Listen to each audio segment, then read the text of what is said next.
Fala galera, sejam todos bem-vindos. Está começando mais um episódio do Troca de Faixa, o seu videocast e podcast de análises e debates sobre tudo envolvendo o MMA.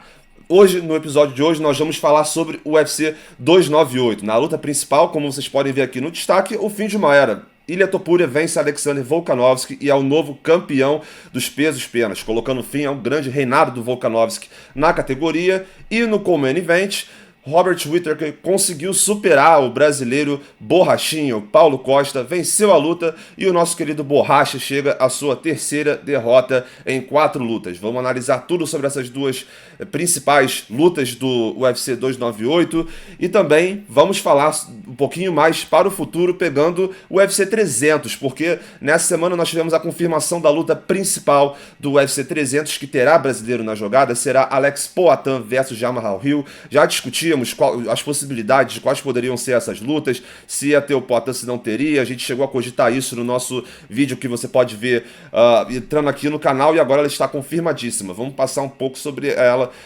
hoje, mas com foco principal nessas duas lutas principais do UFC 298, que foi nesse último sábado, dia 17 de fevereiro. O meu nome é Gabriel Salotti. Para essa análise de hoje vamos trazer nossos queridos amigos de sempre. Boa noite, Rafael Fernandes, tudo bem com você, meu caro? Fala, Gabi, fala, Farelli, boa noite para todo mundo, bom dia, boa tarde, boa noite para quem está assistindo. Um evento que ao todo foi mais ou menos, o evento foi meio a banho-maria, tem algumas lutas, mas que terminou com uma verdadeira explosão, né? Eu acho que, como a gente falou semana passada, eu tinha algumas questões sobre o Volk, até vindo do nocaute sofrido com o Makhachev, mas eu acho que ele primeiro round ele me surpreendeu, ele tava lutando bem, só que quando entrou aquela mão ali não tinha o que fazer. Um cara com o poder de nocaute que o Topuria tem e acerta bem no queixo não tem o que fazer e acaba, né? Acaba o quarto reinado aí linear da história dos penas, provavelmente tem a melhor lista de campeões assim da história, pelo menos da organização, ou tá lá no topo, tá brigando aí, né? Vai ser agora o Reinaldo Topuria, né? Vamos ver se ele vai chegar ao nível dos outros ou fazer uma história parecida. Perfeitamente. E também aqui com a gente o Gabriel Farelli. Tudo bem, meu querido? Boa noite. Fala, Xará, fala, Rafa. É isso, cara. O UFC 298 foi um card mais ou menos, podemos dizer assim, mediano. Um card principal fraco, para não dizer bem sonolento, mas um card principal até que foi bem legal. Desculpa, o card preliminar fraco e o card principal foi bem interessante. O card principal mais animado. Mas é isso, passagem de bastão, né? Aquilo que a gente sempre fala, já é clichê manjado do MMA. O leão novo bateu o leão velho. O MMA, aqueles clichês que a gente sempre fala aqui. MMA é esporte para jovens, é aquela coisa toda. E sábado passado foi dia de passagem de bastão. Ilia Topuria com uma atuação boa, uma atuação excelente. Nocauteou o Volkanovski. E agora a divisão peso-pena se abre, a divisão peso-pena tem novos horizontes. Ilia Topuria prometeu e fez, falou e fez. E achei bem interessante, uma vitória importantíssima. Então vamos debater um pouco mais sobre esse novo reinado. Com certeza, e você que está aqui nos assistindo, chega junto, já deixa aquele like, se inscreve aqui no canal para não perder nenhuma atualização nossa e também para não perder toda vez que a gente lançar um episódio novo. Não se esqueça de seguir a gente, o arroba tá aqui embaixo, arroba troca de faixa, para acompanhar a gente também no Instagram, ficar sabendo sempre que a gente lançar vídeos novos aqui, ou então quando eu, Rafa ou Farelli lançarmos um texto novo lá no blog do Troca de Faixa. Então não se esqueça de seguir aqui no Instagram e também deixar a sua inscrição aqui no canal para não perder nenhuma atualização. Então, ô Farelli, eu acho que hoje eu vou começar com você, porque eu me lembro que no último episódio, eu acho que você foi o único, não foi? Você foi o único que apostou na vitória do Topuria contra o Volkanovski. Eu e Rafa, a gente ficou do lado do Volka. E agora, dito e feito, a luta equilibrada ali em certo nível, mas com o Topuria aplicando bons golpes em vários momentos, inclusive o golpe derradeiro, o golpe que encerrou a luta com o nocaute. 3 minutos e 30 segundos do segundo round. Agora os penas têm um novo campeão, né? E essa parada da passagem de bastão também, a gente pode valorizar muito os caras que fazem história no esporte, os caras que, pô, tem aquele reinado absurdo, mas essa passagem de bastão sempre é legal de se ver, né? É sempre legal de se ver, Xará, é sempre significativo. Eu acho que são é o tipo de luta que entra pra. O pode perder na próxima defesa de cinturão, o que eu acho que não vai acontecer, mas enfim. Mas vai ser lembrado, são aquelas lutas que a gente sempre lembra. Quando o Chris Weidman bateu o Anderson Silva, a primeira derrota de Anderson Pierre lá atrás, pro Matt Serra. São lutas históricas que a gente sempre lembra. O nocaute do Kamaru Usman pro Leon Edwards, são quando grandes reinados são encerrados. A gente sempre. São lutas que entram para a história, serão sempre lembradas. Eu acho que essa é mais uma delas. Confesso que foi com menos domínio do que a gente esperava. O Volkanovski até apresentou uma boa atuação, para mim ele venceu o primeiro round, ali usando bastante chute baixos, conseguindo manter o Topuria afastado, porque o Topuria é um cara que trabalha muito bem nas combinações, entrando e saindo, então ele conseguiu manter o Topuria ali afastado, fez até um bom primeiro round, mas no segundo eu acho que ele sentiu, e quando o Topuria achou melhor o tempo dos golpes, começou a trabalhar com mais velocidade, o Topuria parecia estar um meio segundo à frente ali do Volkanovski. Isso faz toda a diferença quando você é um cara que você tem um poder de nocaute muito forte, quando você trabalha muito bem as combinações. E o Topuria venceu, é o novo campeão peso-pena, fim de um reinado que durava desde dezembro de 2019, vale lembrar, isso é um fato absurdo. O Topuria foi o primeiro cara a bater o Volkanovski no UFC sem o seu Islam Makhachev, e o primeiro cara a bater o Volkanovski no peso-pena. Então, isso são registros que são absurdos, que mostram o tamanho do feito que aconteceu no sábado passado. Então, parabéns por Topuria, início de um novo reinado. Agora, tem muita coisa para te debater também sobre o Volkanovski, sobre o futuro dele. A gente falou aqui nos outros episódios. Ele é um cara que gosta de se manter ativo e ele já está num ponto que, até quando se manter ativo, não está prejudicando a saúde. Ele vem de 2 nocautes praticamente consecutivos, mais tem a luta com o Yair Rodrigues no intervalo ali, mas foram 2 nocautes praticamente subsequentes. Então, é hora do Volkanovski também repensar a carreira, ir com calma, ir devagar, não adianta, ele já tem 35 anos.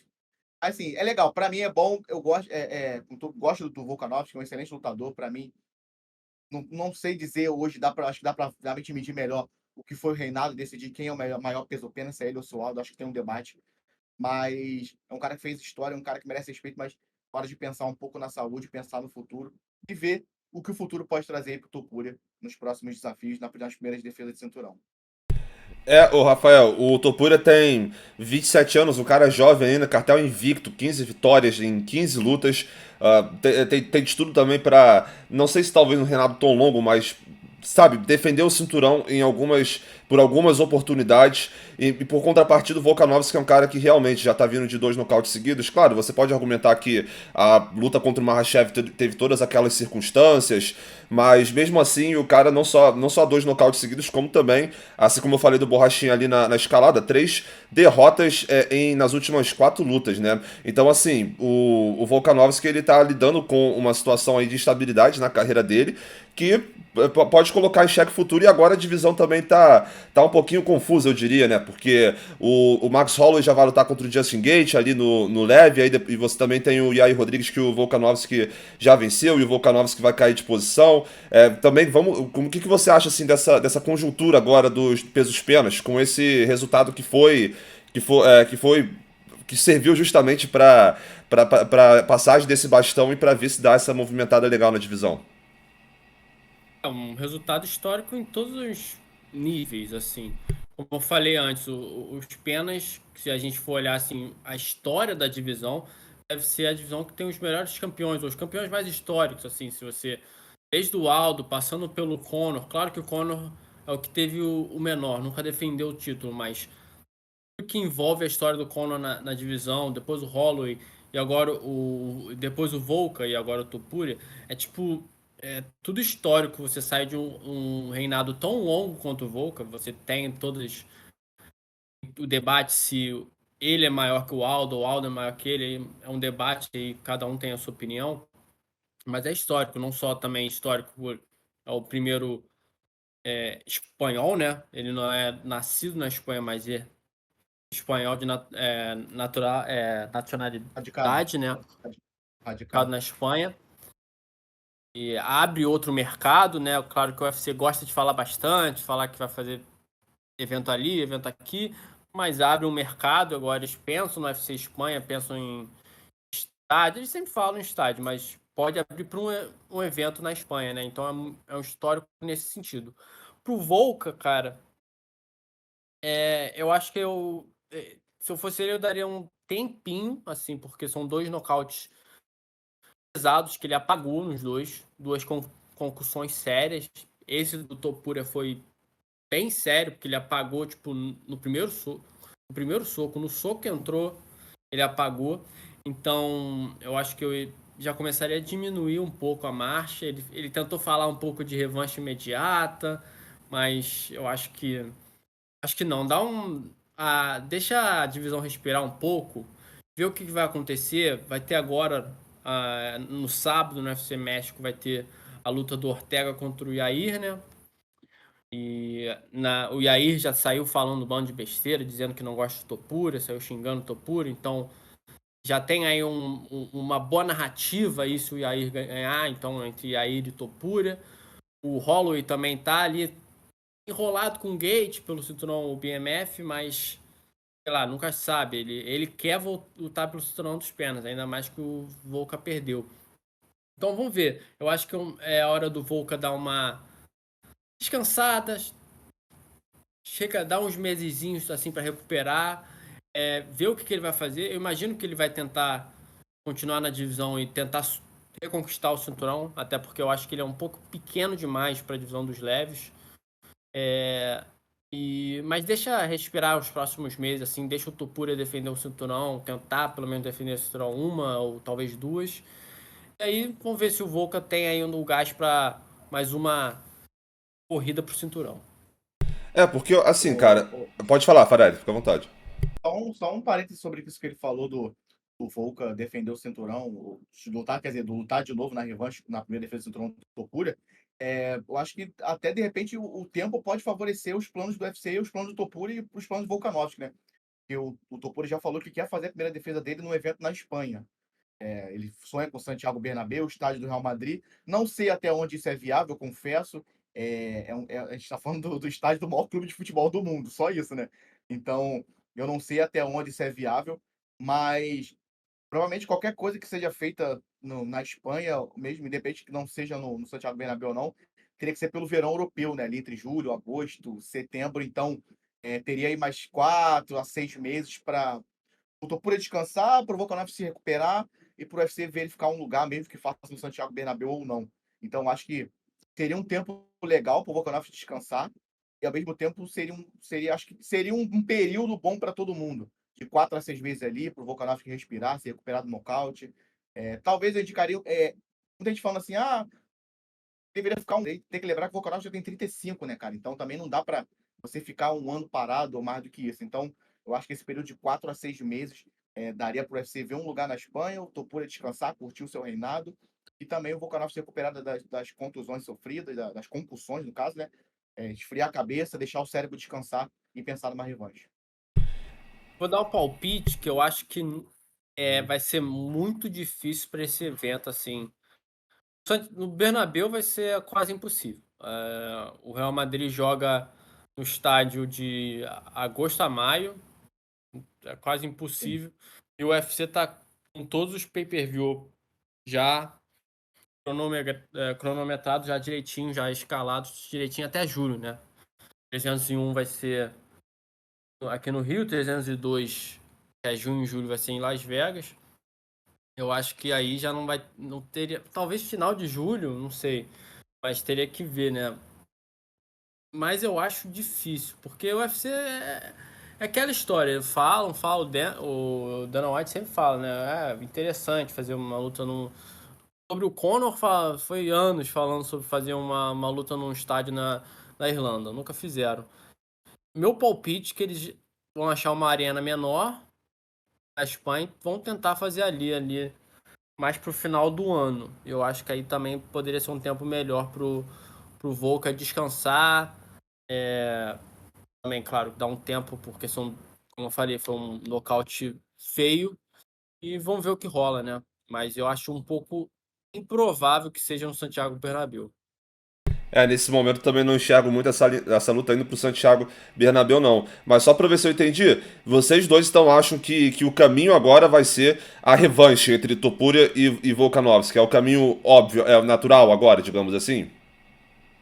Eu acho que sim, porque o Topuria quer dar um tempo, né? E já tá com a maioria das coisas marcadas, ele quer dar uma descansada. E não tem um desafiante claro na divisão, né? Isso do Não tem um desafiante é o que desafiante pega claro. mesmo. O Ortega e o Yair vão lutar agora no UFC México. Não sabe o que vai acontecer. O Holloway só luta em abril no UFC 300. Então, eu acho que o Volkanovski merece, entendeu? Eu acho que o Volkanovski merece. É um cara que teve o reinado que ele teve por 5 anos. Recebeu uma revanche imediata. O Holloway recebeu quando perdeu o cinturão. O Aldo não recebeu, mas logo em seguida ganhou o título depois de ter vencido o título interino, né? Que o McGregor saiu da divisão. Mas eu acho que o Volkanovski merece por tudo que ele fez, né? E tu, Farelli? Acho que tá mutado. Foi? Hum, Então, agora foi, agora foi. Não, acho que não. Vê aí essa questão que eu vou dar a minha opinião, eu acho que é justamente isso, cara. O legado do Volkanovski é o que proporciona a essa questão de ele poder ter a revanche agora. Porque assim, o cara que vem reinando por tanto tempo, e eu falei aqui das 3 derrotas nas últimas 4 lutas como se isso fosse realmente uma mancha do cartel do cara, mas a gente tem que, porra, sempre lembrar as circunstâncias em que foram duas dessas 3 derrotas, né? Que foi o que o cara subiu de peso e uma delas ele pegou a luta com, acho que foram 10 dias de antecedência, os dois numa categoria em que, pô, que o adversário tinha mais peso, mais tamanho, e agora, como o Farelli comentou aqui, o cara foi destronado depois de 5 anos, pô. É muita coisa, entendeu? É muita coisa. Então, numa luta que tava, tipo, o Topuria melhorou no segundo round, mas estava sendo uma luta equilibrada. Não é como se a gente tá falando assim de uma. Nas 3 lutas que ele perdeu, a primeira que ele perdeu pro Makhachev foi uma luta disputada. A segunda, ele mano, pegou em cima da exatamente. hora, foi nocauteado no primeiro round, deu um chute na cabeça, assim, com 1 minuto, 2 minutos, não me lembro agora. E agora essa tava muito. O primeiro round foi muito equilibrado. O Farelli marcou pro Volka. Eu também marquei pro Volka. Eu achei que ele tava seguindo aquele planozinho que a gente tinha falado que ele poderia fazer, né? De manter a distância, usar o chute na perna, o chute no tronco. Mas o Topuria também tava achando a distância dele, começou a achar melhor no segundo. É uma luta muito disputada, assim. Eu acho que. Claro que o Topuria tava melhorando, mas não era como se ele tava atropelando o Volkan. Então, é, tem que ver cada luta, né? Não são 3 derrotas, vamos falar assim, com todo respeito ao Tony Ferguson, mas o nível Tony Ferguson, entendeu? Porque ele foi atropelado. Então, nada pra se alarmar, assim. Claro que é uma tensão, né? Porque são 2 nocautes seguidos e pela idade, mas nada pra ficar, pra até manchar, vamos falar assim, a sequência dele. Não, é que pra um cara que, tipo assim, que a gente passou anos vendo aquele cara com apenas uma derrotazinha no cartel, isso aí eu acho que pega um pouco, sabe? Mas se você tem que, pô, sair um pouquinho dos números e analisar luta a luta, você vai chegar exatamente à conclusão que você chegou. E é exatamente por isso que eu acho que ele merece sim essa revanche. Até porque, por causa do que você falou mesmo, já entrando nessa análise um pouquinho mais da luta em si. Cara, eu acho justamente isso. Eu acho que no primeiro round foi uma trocação franca, assim, bem equilibrada, com golpes um pouquinho melhores por parte do Volkanovski, mas os dois demonstrando muito arsenal, boxe afiado do Topuria, o Volkanovski se movimentando bastante, mas de fato o Topuria acabou crescendo, mano, no segundo round. No segundo round ele começou se colocar um pouquinho mais no centro do octógono e algumas sequências boas já estavam entrando um pouquinho antes do nocaute, entendeu? Ali no boxe dele ele conseguiu realmente causar ali durante os 2 minutos de luta ali, 3 minutos do segundo round, ele conseguiu fazer o prenúncio do que viria a ser o nocaute. Porque o nocaute também foi uma bela sequência, assim, né, mano? Tipo assim, acabou pegando soco ali enquanto o Volkanovski já tava caindo contra a grade, que desmoronou o cara. Mas mesmo assim, o Volkanovski conseguiu se portar contra um daqueles caras que a gente tava comentando, mano. Cara, esse provavelmente vai ser o maior desafio do Volkanovski em, tipo assim, muito tempo. Porque era um dos caras que era daquele postulante mesmo a destronar o cara. E destronou. Mas a luta foi equilibrada. Não é como se o Volkanovski saísse dessa, tipo assim, porra, fudeu, fui desmoralizado. Não tem como, mano. E pra mim, por isso, por causa do que foi essa luta também, uma trocação muito equilibrada. E também por causa do legado do Volkanovski, não tem outra, mano. Pra mim, ele com certeza merece essa revanche. E também por causa dessa situação que a gente tá falando, da instabilidade, assim, de como está a categoria agora. Então, por mim, eu concordaria mesmo. Agora, o cara ter 35 anos e realmente sofrer esses 2 nocautes é meio foda. Vamos ver como é que ele vai lidar com isso. Tá de volta, Farelli? Será? Acho que eu não consigo escutar. Às vezes deu um problema Talvez você tava de fone, aí você tirou o fone, eu não sei se era o fone que. Eu ia comentar que eu acho. Não tá saindo nada. Não tá saindo. Eu ia comentar que eu acho que a mudança da luta, a melhora do Topuria foi claramente um mérito total do Topuria, assim, pra falar a verdade. Porque no primeiro round a gente falou aqui que o Volka tava conseguindo lutar bem, assim, mantendo a distância, se movimentando bem. O Topuria, ao longo do segundo round, e você vê isso claramente no lance derradeiro da luta, né, que é o nocaute, ele começou a encurralar melhor o Volkan, né, utilizando uma sequência de... Agora foi. Agora foi. Boa. Utilizando uma combinação maior de golpes.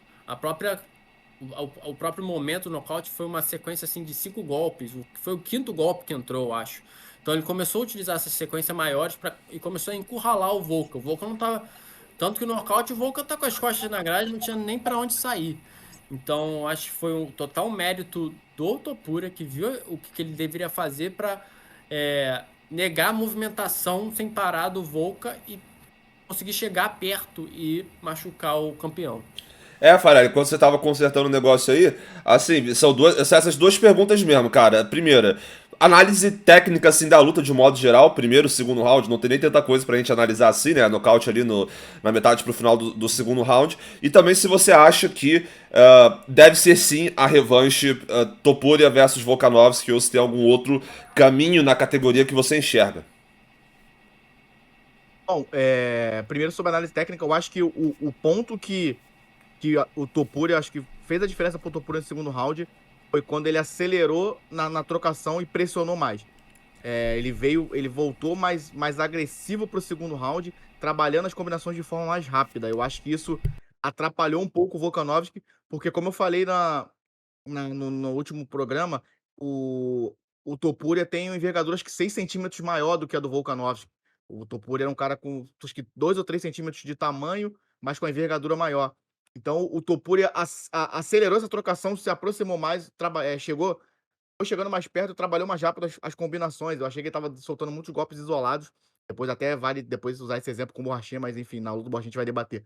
Então, o Topuria acho que acelerou e isso acho que confundiu um pouco o Volkanovski com essa pressão. O Volkanovski é um cara acostumado, desculpa, a ditar o ritmo das lutas, então acho que isso confundiu o Volkanovski. E quando ele acertou aquele golpe, o Topuria é um cara com a mão bem pesada, é um cara que tem um boxe muito. O que eu falei do Topuria, eu elogiei ele tem a combinação da velocidade aliada com a força, com a potência dos golpes. Isso é uma vantagem muito boa para ele.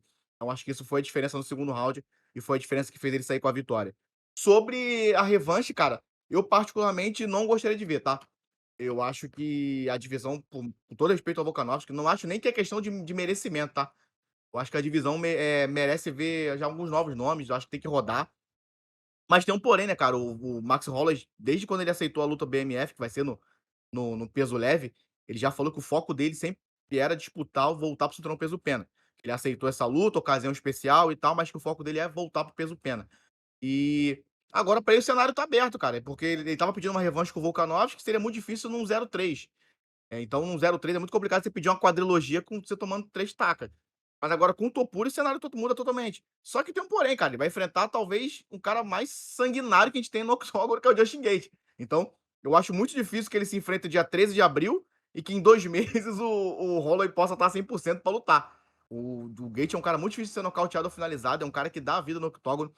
Os combates, tanto do Holloway também quanto do Gaethje, são combates que costumam deixar os dois atletas bem avariados. Eu tenho uma foto que eu gosto muito, que é icônica, de quando o Holloway enfrentou o Yair Rodrigues, os dois na ambulância, assim, abraçado, todo arrebentado. Eu gosto demais dessa foto. Então eu acho muito difícil que o Holloway consiga voltar num período para que o UFC deva precisar do Topuria para uma defesa de cinturão. Se o UFC planeja botar o Topuria lá do meio pro final do ano, bem pro final do ano, tipo setembro, outubro, novembro, eu acho que dá pra pensar no Holloway. Agora, para esse período que a gente falou agora há pouco, de junho, agosto, ali no período de um possível evento no verão europeu, ou até mesmo que seja nos Estados Unidos, mas que seja ali um período de 4 a 6 meses pro Topuria voltar, que é um retorno normal, eu acho muito difícil que o Holloway esteja pronto nesse período. Querer que o Holloway enfrente o Gaethje e que os dois tenham uma vitória rápida, que um dos dois tenha uma vitória rápida, eu acho que é algo que ninguém tá contando, não. É, perfeito. O Holloway também, definitivamente, ele precisa entrar na jogada, mas vai ter uma pedreira. Eu acho que justamente das próximas coletivas do Dano, nas próximas declarações do Topuria, a gente vai aguardar e ver quais são os planos da empresa pro cara. Porque assim, mano, dependendo de quanto tempo ele ficar. E, pô, e assim, o Max Holloway contra o William Topuria, eu não vou negar caralho, pelo cinturão, assim, ia ser foda, tá? Ia ser muito foda. Mas pode falar, pode falar. Desculpa, Xará, só uma observação. Botei esse dia no Twitter, a galera meio que levou um susto. Vai lembrar, tá, gente? O Max Holloway tem só 31 anos, tá? É porque ele é rodado mesmo, tá? Ele é um cara que come cedo. Porque a galera vê o Max Holloway, pô, foi campeão em 2017, bateu o Aldo. A galera acha que o Max Holloway é velho. O Max Holloway tem 31 anos, tá? A diferença do Topuria pro Holloway são 4 anos só. É porque o Max Holloway chegou no UFC, se eu não me engano, com 19 anos, cara. O Max Holloway era cru. Então, assim, a galera pô, o Max Holloway tá. Porque pensa que ele é contemporâneo do Volkanovski. Ele é 5 anos mais novo que o Volkanovski, 4, 5 anos, e 4, 5 anos mais velho que o Topuria. Então, o Max Holloway ainda tem pelo menos mais uns 3, 4 anos de alto nível aí no peso pena, tá? Então, não ache que o Max Holloway é rodado porque ele não é. Ele só é, quer dizer, não é, ele é velho porque ele não é. Ele só é experiente, só é rodado. É aquele carro que tem alta quilometragem. Mas não dá pra Pra mim, que considerar a o carta fora do Holloway baralho. sofre um pouco da questão. O Aldo sofreu também um pouco isso quando o Aldo tava campeão, chegou um pouco no final dele, a galera achava que o Aldo era mais experiente do que ele realmente é, né? Começou muito cedo. O Holloway chegou no UFC com, acho que, se eu não me engano, com 20, era na quinta luta profissional dele. Ele entrou como substituto de última hora contra o Poirier. Acho que até foi no 143, se eu não me engano. Foi o UFC 143, que foi histórico pela luta principal entre o Nick Diaz e o Carlos Condit. Um dos resultados mais controversos da história aí naquela época. Só quem viveu aquela época sabe como foi controverso esse resultado. E o Holloway tá aí desde sempre. Porque a questão do Holloway, eu acho que falando agora, não é nem em questão de técnica, porque eu acho que tecnicamente ele ainda tem muitos anos. É mais a questão que, por ele estar já em alto nível, ele tá no UFC desde fevereiro de. Fez 12 anos que ele tá no UFC. E o Holloway é o Holloway. Ele, ele cai pra porrada. Ele já recebeu o seu nível de pancadinhas aí. E ele tá indo aí pra talvez o grande chefão das lutas de a ver se a sua carreira vai decair ou se você vai continuar bem na vida. Então, essa é uma das preocupações assim que eu tenho com o Holloway, pela quantidade de golpes que ele já recebeu e indo para uma luta contra o Justin Gaethje. Eu não quero zicar, né? Tomara que o queixo também não sofra, o queixo do Holloway, e um dos queixos mais históricos do UFC é quebrado, né? Então, vamos ver. Mas o Holloway ainda é novo. Tecnicamente ele é novo, tem 32, eu acho. Só trazer um dado interessante sobre o Holloway, sobre como o Holloway é um cara que tem quilometragem, né? Eu tô olhando aqui, o Holloway venceu o Aldo no terceiro round, venceu depois na revanche no terceiro round também, e depois a primeira defesa dele foi contra o Ortega, que teve aquela interrupção no quarto round. Depois foram 1, 2, 3, 4, 5, 6, 7, 8 lutas consecutivas, indo até o quinto round. Então, assim, é um cara que... E, tipo assim, nós estamos falando de 2 vezes Alexander Volkanovski, uma vez com o Frank Edgar, uma vez com o Yair Rodrigues, mais uma com o Volkanovski. Então, assim, foram lutas que ele foi exigido. Ele saiu arrebentado, ele saiu sangrando, ele saiu com contusão. Então, assim, o cara tem 8 lutas em sequência entre A luta dezembro do de... Poirier, pô. A luta do a Poirier luta com que o ele Poirier, fez. foi, exatamente. Primeiro round ele Pelo peso. tava ambiando pelo octógono inteiro, pô. Isso. Então, assim, pra você ver como é que ele é um cara que tem alta quilometragem. Aí você vê esses confrontos com o Ortega, que foi até o quarto, que foi um confronto também muito sanguinário. Então ele é um cara que tem muita quilometragem de octógono. É um cara que toda luta dele ele entrega. Ele é um dos lutadores que eu... Assim, se for fazer o meu top 3 ou 5 da história, não de talento, tá? Mas de lutadores que eu gosto de ver lutar, o Holloway com certeza tá nesse meio. Então é um cara que a gente tira ele porque parece que tem mais tempo de octógono do que realmente ele tem. Perfeitamente. A gente vê aí que a derrota do Alexander Volkanovski, claro, monstro sagrado, mas também está servindo para dar aquela refrescada na divisão. Já estamos aqui traçando vários caminhos sobre essa divisão dos penas.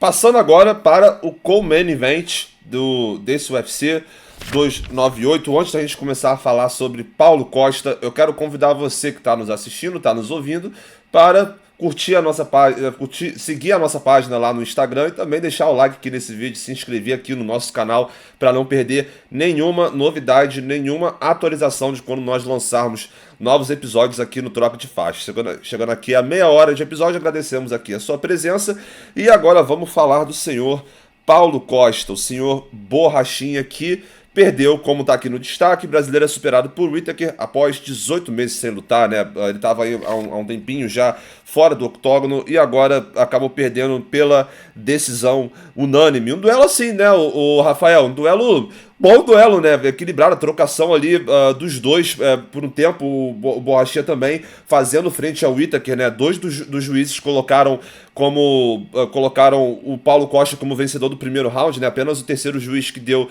unânime 30-27 para o Whittaker. Então o Borrachinha ele conseguiu se mostrar até contra o cara que é pô, um grande desafio da categoria, mas acabou perdendo. E o Whittaker, por sua vez, se recupera da derrota para o Duplessis e consegue subir mais um degrau rumo à disputa de cinturão, Rafa. Eu acho que pelo que a gente achava, pelo menos não vou falar por nós, mas pelo que eu achava que paridade entre os dois ia ser muito maior. Eu acho que pelo que foi a atuação do Borrachinha, eu acho que ele lutou até muito bem. Ele fez frente ao Whittaker muitas vezes. No final das contas, faltou a técnica do Whittaker, falou mais alto nos últimos 2 rounds. Eu também marquei o primeiro pro Borrachinha ali pelo final, por causa do chute giratório, né? Eu acho que ele chegou perto para acabar com a luta no primeiro round. Mas eu acho que eu acho que vou falar. O Borrachinha não sai tão mal dessa luta, não. Porque eu acho que ele ficou bem. O cara que, como a gente sempre falou, um dos melhores lutadores da categoria. E a maioria dos outros contenders, né, perdem, né? O Whittaker derrotou todos os outros contenders sem ser o... Ele nunca lutou com o Strickland, né? Mas venceu de todo mundo. Venceu do Cannonier, venceu do Vettori, venceu todo mundo o Whittaker. Então acho que não tem o que muito falar do Borrachinha. Eu acho que só por ter feito uma luta competitiva, acho que ele pode se sentir bem, vindo de 18 meses fora. E pro Whittaker, eu acho que o match tá muito difícil. Então, e como surgiu um rumorzinho aí, que eu não vou falar que vai ser verdade, né? Porque ainda as pessoas ainda vão apurar e tal. Mas tem um rumorzinho que o senhor Adesanya deve lutar com o cara que o nosso querido apresentador Gabriel Salotti falou que será o campeão dos médios no final do ano. Ele deve se enfrentar na Arábia Saudita em junho. Sim, a Adesanya contra o Chimaev, estão dizendo que vai rolar essa luta. Também, né? Vamos ver, né?